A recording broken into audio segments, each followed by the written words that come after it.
Casablanca, Yeah. in a way. And now Very you good. mentioned spaceships. We're back to spaceships again. I'm sorry, Okay. Gene, but it's the way it goes.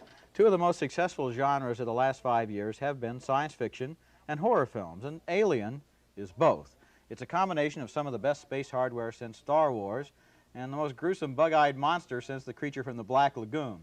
The movie begins aboard a gigantic intergalactic freighter where the crew is in suspended animation until the onboard computer awakens them for an emergency. The captain explains why their mission has been changed.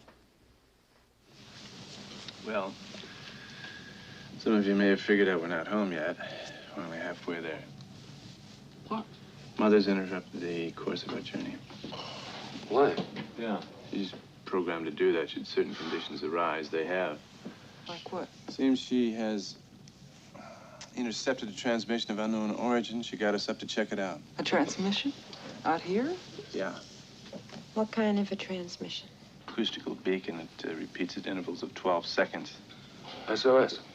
I don't know. Human? Unknown. So what? We're obligated under section. Well, I hate to bring this up, but this is a commercial ship, not a rescue ship. Right.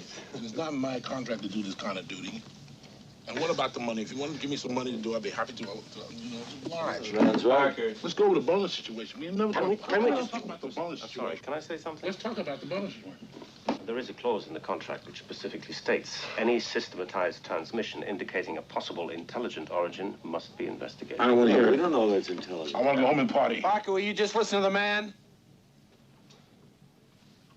On penalty of total forfeiture of shares. Money. You got that? Yeah. All right, we're going in. Yeah. I think Star Wars kind of pioneered that idea that a spaceship, instead of being all kind of perfect and sterile like the one in 2001, would look more like a gut bucket, like that kind of a tramp freighter, and there's the crew on board. The beacon signal comes from a nearby unexplored planet anyway, and so space regulations require them to land, and they do in one of the movie's really most inspired scenes. They explore a terrifying planetary landscape, they discover an ancient alien spaceship, and they work themselves into a very tight spot while their discoveries are monitored by television back on board.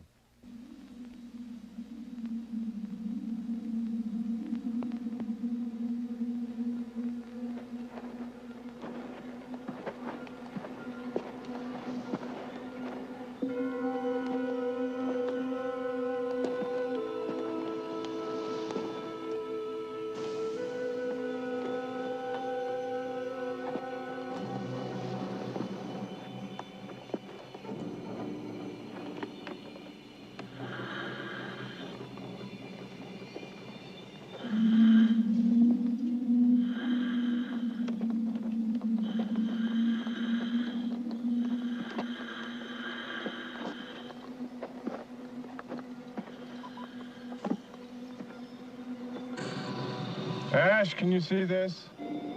Yes, I can. I've never seen anything like it.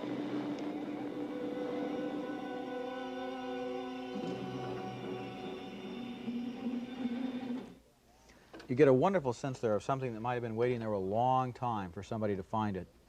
Anyway, they go on board that mysterious ship, and they wind up bringing back an extremely unwelcome guest on board their own ship, an alien creature that's the movie's most original invention. I don't want to give away too much. I'm not giving away too much when I say it's kind of a cross between a squid and a spider and the Thing, and it's not real great to look at because its body is covered with extraterrestrial intestines, and the humans battle for survival. The alien oozes around the ship like a mucous membrane from outer space, and the movie is one of the scariest old-fashioned space operas I can remember. Well, it did scare me, too. I looked away, and I was yelling with, like, a few other people, it's going to hit them on the floor, it's going to come from the ceiling. It's in the next row, it's behind me in the theater. Right. But I want to say that, you know, strip away all the beautiful scenery and the evocative weirdness of the picture. What we really have here is basically the haunted house film, only instead of a wild creature running around in a haunted house, we got a wild creature running around in a spaceship. And so this is not the greatest science fiction film ever made, even though it seems to be doing very well across the country. Well, I think the combination of horror and science fiction is a very appealing one right now, very commercial. There is one moment, though, when the film does transcend just that horror, haunted spaceship sort of thing, and that's in this scene we just saw. As it goes on a little bit further, they enter that spaceship, they go inside, they find the alien pilot all desiccated, from his voyage that might have taken place millions of years ago, and then they go into that big, enormous cavern down below and what they find there and so forth. Gives you a real sense, I mean, from the point of view of art direction and everything else, that this could have been an alien ship. It's not just another TV or movie creation. Yeah, one consumer point. A lot of young people are probably going to want to see this picture. They love horror films. This one's pretty bloody. It is pretty violent, and I think a lot of people, adults and kids, are going to be turned off and maybe frightened too much by it. So for young kids, certainly, this is not a picture to go see. It's R-rated. Yeah, for a reason. Yeah, there's a reason for it. Okay. The craze now for outer space adventure films is so strong, and it's going to get stronger because of Alien.